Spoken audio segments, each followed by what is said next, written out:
What's going on is Anton from AntonDaniels.com. I appreciate you guys for continuing to rock with me. Reading these articles, there's a lot of articles that's coming out talking about how older Americans are starting to get back into the workforce. And I think that this is the reflection of an incoming recession for a lot of people. Inflation is really, really killing people's budgets. And what we're seeing now is that whereas we had a labor shortage because a lot of people unfortunately passed away from the pandemic and older Americans thought that they were going to retire, but people are living longer than ever. And so I want to deep dive a little bit into this article so that we can find out exactly what's going on. So it says Julie Diaz stepped down from her job as a legal secretary last spring. Her retirement ended up being short, but not so sweet. Now, 70, Diaz is working night and day. She took a job in March at Homestead, a U.S. home care provider for seniors. Diaz works 12-hour overnight shifts in Phoenix, taking care of a 79-year-old with Parkinson's disease and mild dementia. A 70-year-old is working 12-hour shifts. Let's break that down, A. She thought that she was going to retire. A 70-year-old woman is working 12-hour shifts taking care of a 79-year-old woman. First and foremost, let's be clear. There is very few jobs in yesteryear that a 70-year-old would qualify for. A 70-year-old last spring just retired, ended up being short and sweet. Let's find out why. At work, she takes a nap, then drives more than 50 miles to babysit her granddaughters. Diaz's granddaughters recently separated from her husband, modern woman, and started working at a restaurant. So she needs health or child care and help paying for thousands in legal fees to her divorce lawyer. What is happening in society today? What is happening? I mean, if this is not the perfect storm, the tornado, the cyclone that we've seen coming, I don't know what is. We literally see a 70-year-old woman that's working 12 hours and then driving home in order to be able to babysit because a woman got divorced from her husband and is racking up legal fees when it comes to the divorce. And now this chick is working at a restaurant. Crazy. Diaz exemplifies the push and pull dynamics resulting in more seniors in the U.S. labor force. On one hand, millions of job openings and desperate attempts from employers to hire are opening the playing field. On the other hand, a decades high inflation rate and retirement savings gouged by the falling stock market are forcing many to work to make ends meet. What started out as re-entering the workforce opportunistically soon became a necessity. And I've been telling you guys for a long time that when I jump out of my Porsche and I pull up to Walmart and I see that you are there and you're greeting me, don't say nothing. Just say what up, though. Don't say nothing because I'm going to walk by and I'm going to say, I told you so. We're all suffering from high gas prices, grocery prices. I've never felt such hard times in my life. You're supposed to be in your golden years. You're supposed to be relaxing. You're supposed to be having a good time. You're supposed to be enjoying the fruits of your labor as a result of all of the work that you put in your entire life, but you're forced to. You're not even doing it because it's something to do. You want to keep busy. Hey, this is my passion in life, my passion project, so on and so forth.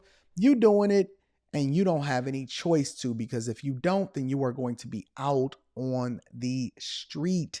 And her daughters and granddaughters possibly is going down the exact same path because the language of money, A, how it is that they move within their relationships, B, and then C, not understanding exactly what inflation and how things are operating in your economy.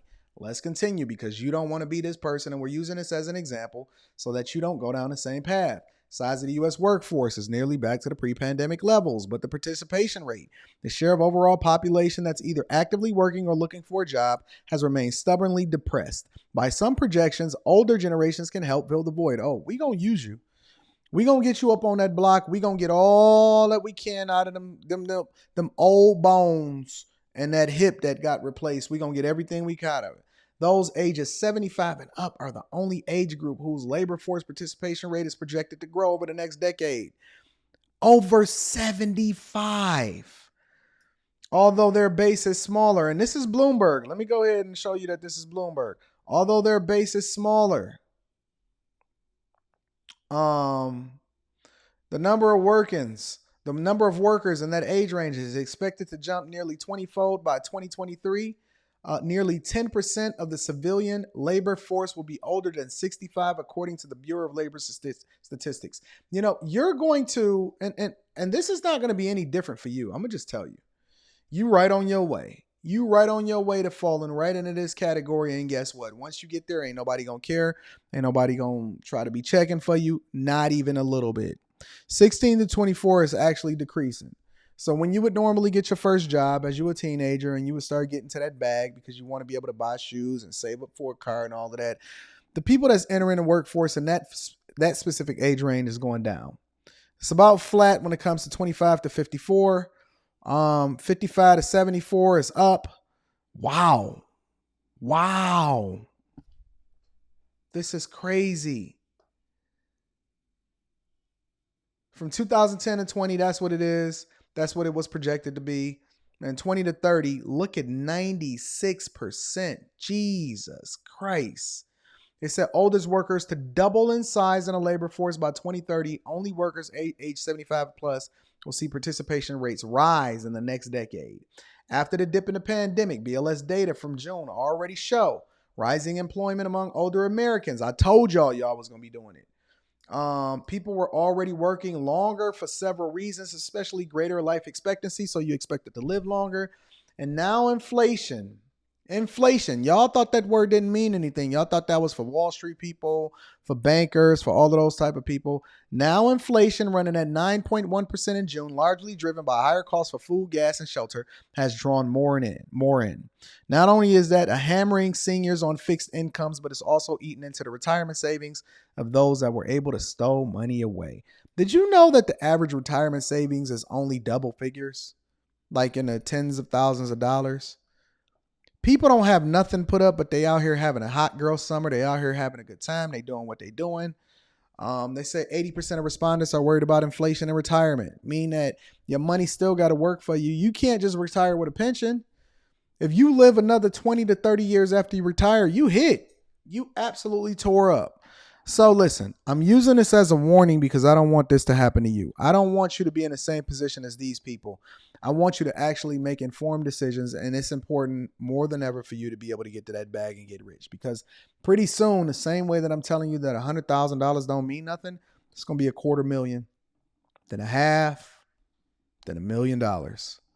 None of it is going to mean anything because you are going to be getting destroyed. The middle class is continue to be decimated. Nobody cares.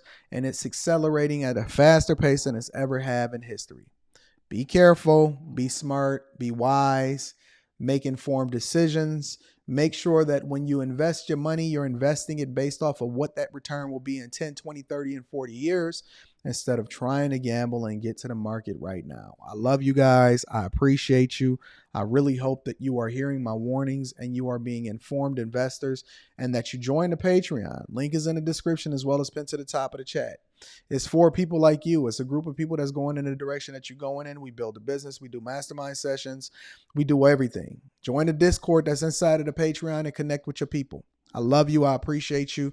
Let me get you to do one more thing before you get up out of here.